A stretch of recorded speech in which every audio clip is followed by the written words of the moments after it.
ನಮಸ್ಕಾರ ಎಲ್ರಿಗೂ, welcome back to our channel. ಇವತ್ತು ಗೊಜ್ಜಿನ ಪುಡಿ ಹೇಗೆ ಮಾಡೋದು ಅಂತ ಹೇಳಿ ತೋರಿಸ್ತಾ ಇದ್ದೀನಿ. ಆ ಗೊಜ್ಜಿನ ಪುಡಿನ ನಾವು ಪೈನಾಪಲ್ ಗೊಜ್ಜು ಮಾಡ್ಬೋದು, ಸೌತೆಕಾಯಿ ಗೊಜ್ಜು ಮಾಡ್ಬೋದು, ಆಮೇಲೆ ಬೆಂಡೆಕಾಯಿ ಗೊಜ್ಜು ಮಾಡ್ಬೋದು, ಮೂಲಂಗಿ ಗೊಜ್ಜು ಮಾಡ್ಬೋದು. ಆ ಥರ ಬೇರೆ ಬೇರೆ ತರಕಾರಿಗೆ ಪೌಡರ್ ಹಾಕ್ಬಿಟ್ಟು ಮಾಡ್ಬೋದು. ಆವಾಗ ಅದರದ್ದು ಗೊಜ್ಜು ಅಂತ ಆಗುತ್ತೆ. ಅದಕ್ಕೆ ಬೇಕಾಗಿರೋದೇನು ಅಂತ ಹೇಳಿದ್ರೆ ಎಣ್ಣೆ, ನಾನು ಆಲಿವ್ ಆಯಿಲ್ ತೊಗೊಂಡಿದ್ದೀನಿ. ಅದಾದಮೇಲೆ ಇದು ಎಳ್ಳು, ಉಪ್ಪು. ತರಕಾರಿ ಹಾಕ್ಬಿಟ್ಟು ಮಾಡೋ ಹೊತ್ತಿಗೆ ಅದು ಸಪ್ರೇಟೇ ತೊಗೋಬೇಕು ಮಾಡೋಕ್ಕೆ. ಬಟ್ ಇವಾಗ ನಾನು ಪೌಡರಲ್ಲಿ ಸ್ವಲ್ಪ ಇರಲಿ, ಆಮೇಲೆ ಟೇಸ್ಟ್ ನೋಡ್ಬಿಟ್ಟು ಮಾಡ್ಕೋಬೋದು ಅಂಥೇಳಿ ಸೊ ಅದಕ್ಕೆ ತೊಗೊಂಡಿರೋದು. ಎಳ್ಳು, ಉಪ್ಪು, ಆಮೇಲೆ 2 ಕಪ್ಪಷ್ಟು ತೆಂಗಿನದು ಡ್ರೈ ಕೋಕೋನಟ್ಟು, ಕರಿಬೇವಿನ ಸೊಪ್ಪು, ಆಮೇಲೆ ಬೆಲ್ಲ, ಆಮೇಲೆ ಇದು ಮೆಂತ್ಯ, ಹುಳ್ಸೆಹಣ್ಣು ಕ್ಲೀನ್ ಮಾಡಿದ್ದೀನಿ. ಈ ಥರ ಎಲ್ಲ ಪೀಸ್ ಮಾಡಿ, ಯಾಕಂದರೆ ಪೌಡರ್ ಮಾಡೋದ್ರಿಂದ ಈ ಥರ ಬೀಜ ಮತ್ತು ಇದೆಲ್ಲ ಇರುತ್ತೆ, ತೆಗಿಬೇಕು.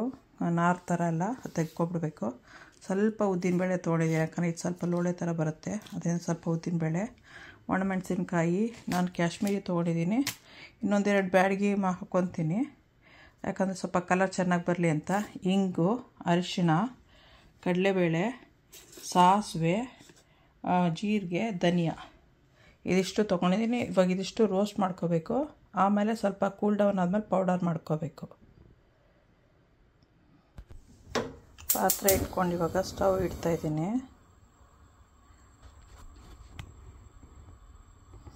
ಮೀಡಿಯಮ್ ಹೀಟಲ್ಲಿ, ಮೀಡಿಯಮ್ಗಿಂತ ಲೋ, ನಾನು ಹುರಿಯೋದ್ರಿಂದ ಇವಾಗ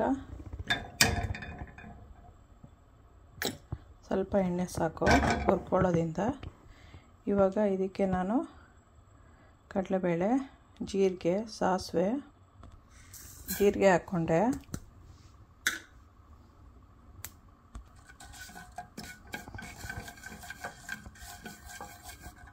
ಇವಾಗ ಸಾಸಿವೆ ಹಾಕ್ಕೊತಾ ಇದ್ದೀನಿ.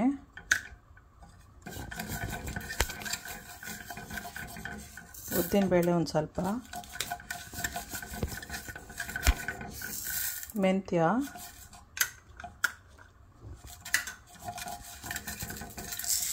ಕಡಲೆಬೇಳೆ,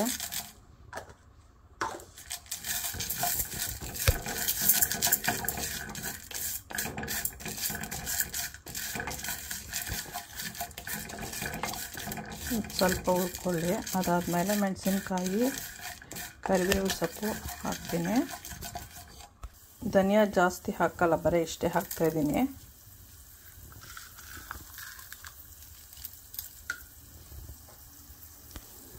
ಇವಾಗ ಕರಿಬೇವಿನ ಸೊಪ್ಪನ್ನು ಸ್ವಲ್ಪ, ಒಣಮೆಣಸಿನ್ಕಾಯಿ,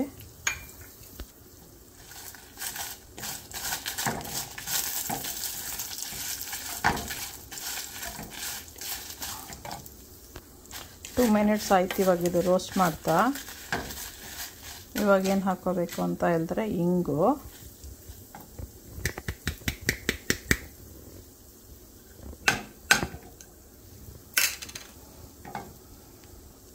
ಹುಳ್ಸೆಹಣ್ಣು, ಸ್ವಲ್ಪ ರೋಸ್ಟ್ ಮಾಡ್ಕೊಳ್ಳೋಣ. ಮಾಡೋ ಟೈಮಲ್ಲಿ ವೆಜಿಟೇಬಲ್ಗೂ ಸ್ವಲ್ಪ ನಾವು ಹಾಕ್ಕೊಳ್ತೀವಿ ಆ ಟೈಮಲ್ಲಿ. ಬಟ್ ಇವಾಗ ಇದ್ರ ಜೊತೆಲಿ ಪೌಡ್ರ್ ಜೊತೆಲಿ ಒಂದು ಸ್ವಲ್ಪ ಇರಲಿ ಅಂತ ಇದನ್ನು ಹಾಕಿ ಹುರಿಬೇಕು. ಇವಾಗ ಎಳ್ಳು ಸ್ವಲ್ಪ ಜಾಸ್ತಿ ತಗೊಳುತ್ತೆ.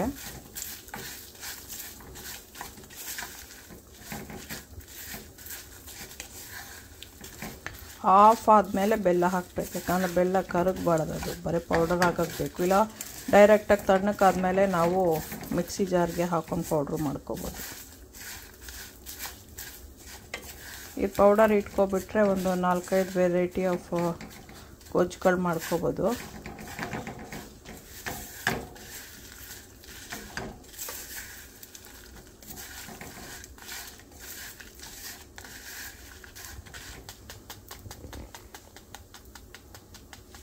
ಇದಕ್ಕೆ ಸ್ವಲ್ಪ ಉಪ್ಪು ಇವಾಗ ಹಾಕ್ತಾಯಿದ್ದೀನಿ, ಬಟ್ ಆಮೇಲೆ ನಾವು ಕುಕ್ ಮಾಡ್ಕೊಳ್ಳೋತ್ತಿಗೆ, ತರಕಾರಿ ಹಾಕ್ಕೊಳ್ಳೋತ್ತಿಗೆ ಸಪ್ರೇಟ್ ಹಾಕ್ಕೋಬೇಕು. ಈಗ ಒಂದು ಸ್ವಲ್ಪ ಹಾಕ್ಕೊಂಡಿದ್ದೀನಿ. ಆವಾಗ ನೋಡ್ಬಿಟ್ಟು ಹಾಕ್ಕೋಬೇಕು. ಕೋಕೋನಟ್ 2 ಕಪ್ಪು,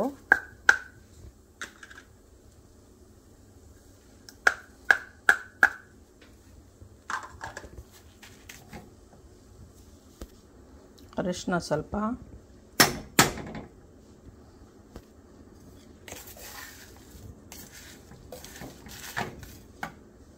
ಇದೊಂದು 2 ಮಿನಿಟ್ಸ್ ರೋಸ್ಟ್ ಮಾಡಾಯಿತು. ಇವಾಗ ಆಫ್ ಮಾಡ್ತಾಯಿದ್ದೀನಿ. ತಣ್ಣಗಾದ್ಮೇಲೆ ಈ ಬೆಲ್ಲನ ಇದ್ರ ಜೊತೆಲಿ ಹಾಕ್ಬಿಟ್ಟು ಪೌಡರ್ ಮಾಡ್ತೀನಿ. ಬಟ್ ಮಾಡೋ ಹೊತ್ತಿಗೆ ಗೊಜ್ಜನ್ನು ಮಾಡೋ ಹೊತ್ತಿಗೆ ಮತ್ತೆ ತೋರಿಸ್ತೀನಿ. ಅದನ್ನು ಫಾಲೋ ಮಾಡಿ, ಇದನ್ನು ಫಾಲೋ ಮಾಡಿ. ಸಬ್ಸ್ಕ್ರೈಬ್ ಮಾಡಿ, ಲೈಕ್ ಮಾಡಿ, ಶೇರ್ ಮಾಡಿ, ಬೆಲ್ ಐಕಾನ್ ಒತ್ತಿ. ಬೇರೆ ಯಾರಿಗಾರು ಬೇಕು ಇದ್ದರೆ ಅವ್ರಿಗೆ ಫಾರ್ವರ್ಡ್ ಮಾಡಿ. ಯಾರು ನಮಗೆ ಬೇಕು ಗೊಜ್ಜು ಮಾಡೋದು ಹೇಗೆ ಅಂತ, ಆವಾಗ ಅವ್ರಿಗೆ ಫಾರ್ವರ್ಡ್ ಮಾಡಿ ಅಂಥವ್ರಿಗೆ. ಬೇರೆಯವ್ರಿಗೂ ಸಬ್ಸ್ಕ್ರೈಬ್ ಮಾಡೋಕ್ಕೆ ಹೇಳಿ. ಆಫ್ ಆಗಿದೆ. ಈಗ ಚಟಪಟ ಕೇಳಿಸ್ತಾ ಇದೆ ಅಂತ ಅನ್ಕೊತಾ ಇದ್ದೀನಿ.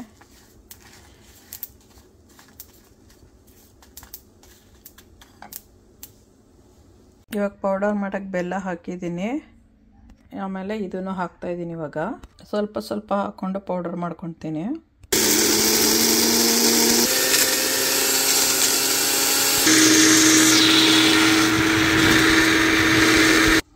ಈಗ ಇದ್ರ ಪೌಡ್ರೆಲ್ಲ ಆಗಿದೆ, ರೆಡಿ ಆಗಿದೆ ನೋಡಿ.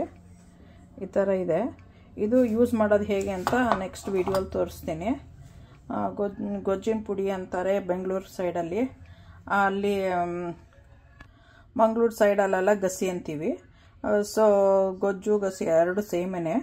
ನಾನು ನೆಕ್ಸ್ಟು ಇವಾಗ ಬೇರೆ ಯಾವುದಕ್ಕೆ ಯೂಸ್ ಮಾಡ್ತೀನೋ ಅನ್ನೋದನ್ನು ನೆಕ್ಸ್ಟ್ ವೀಡಿಯೋಲಿ ತೋರಿಸ್ತೀನಿ. ನೀವು ಮಾಡ್ಕೊಂಡು ಹಿಂಗೆ ರೆಡಿ ಮಾಡಿ ಇಟ್ಕೊಂಡ್ರೆ ಈಸಿ ಮಾಡೋಕ್ಕೆ. ಅದು ಒಂದೊಂದು ಗಸಿನೋ ಗೊಜ್ಜು ಮಾಡೋ ಹೊತ್ತಿಗೆ ನಾವು ಏನೇನು ವೆಜಿಟೇಬಲ್ಸ್ ಹಾಕ್ಕೊಂಡು ಮಾಡಬೇಕು, ಅವಾಗ ಇದನ್ನು 2 ಸ್ಪೂನ್ ಹಾಕ್ಕೊಂಡ್ರೆ ಸಾಕು. ಮತ್ತು ಅದ್ರ ಜೊತೆಲಿ ಏನೇನು ಆ್ಯಡ್ ಮಾಡಬೇಕು ಅನ್ನೋದನ್ನು ತೋರಿಸ್ತೀನಿ. ಎಂಜಾಯ್ ಮಾಡಿ. ಓಕೆ, ಲೈಕ್ ಮಾಡಿ, ಶೇರ್ ಮಾಡಿ. ಓಕೆ, ಬಾಯ್. ಪೈನಾಪಲ್ ಗೊಜ್ಜಿಗೆ ಏನೇನು ಬೇಕು ಅಂತ ಹೇಳಿದ್ರೆ, ಬೆಲ್ಲ, ಕೊತ್ತಂಬರಿ ಸೊಪ್ಪು ಗಾರ್ನಿಷ್ ಮಾಡೋಕ್ಕೆ, ಕರ್ಬೇವಿನ ಸೊಪ್ಪು ಒಗ್ಗರಣೆಗೆ, ಸ್ವಲ್ಪ ಗೊಜ್ಜು ಹಾಕ್ತಾಯಿದ್ದೀನಿ. ಇದು ಟ್ಯಾಮ್ರಿಂದು ಪೇಸ್ಟ್ ಹಾಕ್ತಾಯಿದ್ದೀನಿ. 2 ಪೈನಾಪಲ್ಲು, ಆಮೇಲೆ ಸಾಸಿವೆ ಬೇಕು, ಹಿಂಗೆ ಬೇಕು, ಕೆಂಪು ಮೆಣಸಿನ್ಕಾಯಿ ಬೇಕು ಒಗ್ಗರಣೆಗೆ. ಒಂದು ಸ್ವಲ್ಪ ಎಣ್ಣೆ ತೋರಿಸ್ತೀನಿ. ಎಣ್ಣೆ ಇವಾಗ ಹಾಕಿದ್ದೀನಿ. ಸ್ವಲ್ಪ ಸಾಸಿವೆ, ಸ್ವಲ್ಪ ಜೀರಿಗೆ, 1-2 ಕರ್ಬೇವಿನ ಸೊಪ್ಪು ಕಟ್ ಮಾಡಿ ಹಾಕಿದ್ದೀನಿ. ಅದು ಸ್ವಲ್ಪ ಇಂಗು. ಸಾಸಿವೆ ತಟಪಟ ಅಂದರೆ ಸಾಕು. ಆಮೇಲೆ ಪೈನಾಪಲ್ ಹಾಕ್ಬೋದೀಗ. ಸಿದಿಸ್ಬಾರ್ದು ಸಾಸಿವೆನ. ಸ್ವಲ್ಪ ಅದು ಬ್ಲ್ಯಾಕ್ ಇರೋದು ಕಲರ್ ಚೇಂಜ್ ಆಗುತ್ತೆ ನೋಡಿ, ಆ ಥರ ಲೈಟ್ ಗ್ರೇ ಥರ ಆಗುತ್ತೆ. ಆಮೇಲೆ ತಟಪಟ ಅನ್ನೋಕ್ಕೆ ಸ್ಟಾರ್ಟ್ ಆಗುತ್ತೆ. ಆವಾಗ ಇದನ್ನು ಹಾಕ್ಬಿಟ್ಟು ಸ್ವಲ್ಪ ಉರಿಬೇಕು. ಆಮೇಲೆ ನೀರು ಹಾಕಬೇಕು, ಅದು ಕುಕ್ ಆಗೋಕ್ಕೆ ಪೈನಾಪಲ್ಲು.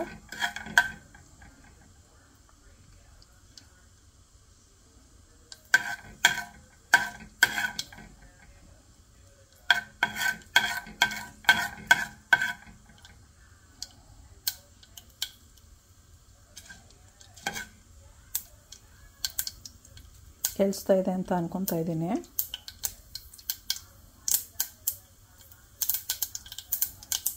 ಸಾಸಿವೆ ಹೊಟ್ಟಿಲ್ಲ ಅಂದರೆ ಅದೊಂಥರ ಕೈಂಡ್ ಆಫ್ ಹಸಿ ವಾಸನೆ, ಲೈಕ್ ಕಹಿ ಥರ ಬರುತ್ತೆ ಟೇಸ್ಟ್ ಕೂಡ. ಸ್ವಲ್ಪ ತಟಪಟ ಅಂದಿದ ತಕ್ಷಣ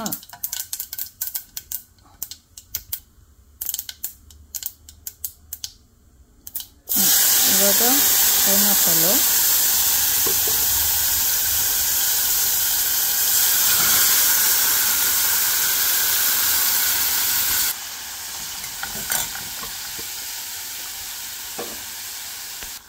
ಇವಾಗಲೇ ಬೆಲ್ಲ ಹಾಕ್ಬೋದು ಒಂಚೂರು. ಹುಳ್ಸೆಹಣ್ಣು ಪೇಸ್ಟ್ ಒಂದು ಸ್ವಲ್ಪ ಹಾಕಿದ್ದೀನಿ, ಒಂದು 4 ಸ್ಪೂನ್ ಗಿವ್ಚ್ಬಿಟ್ಟು. ಇವಾಗ ಸ್ವಲ್ಪ ಅರಿಶಿನ ಪುಡಿ,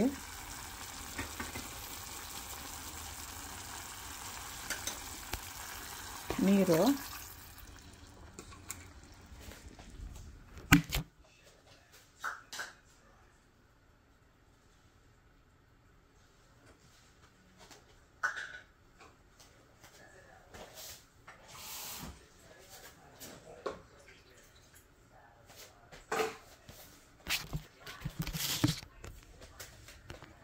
ಇದು ಪೌಡರ್ ಮಾಡಿ ಇಟ್ಕೊಂಡಿರೋದು ಮನೇಲೇ. ಇದನ್ನು ಇವಾಗ ಹಾಕ್ತೀನಿ, ಒಂದು 2-3 ಸ್ಪೂನು. ಗ್ರೈಂಡು ಬೇಕಾದ್ರೆ ಮಾಡ್ಕೊಂಡು ಹಾಕ್ಕೋಬೋದು. 2 ಸ್ಪೂನ್ಸು ಇವಾಗ ಇದು ಹಾಕ್ತಾಯಿದೆ ನೋಡಿ. ಸೊ ಇದಕ್ಕೆ ಇವಾಗ ಒಂದು 2 ಸ್ಪೂನ್ಸ್ ಹಾಕ್ತೀನಿ.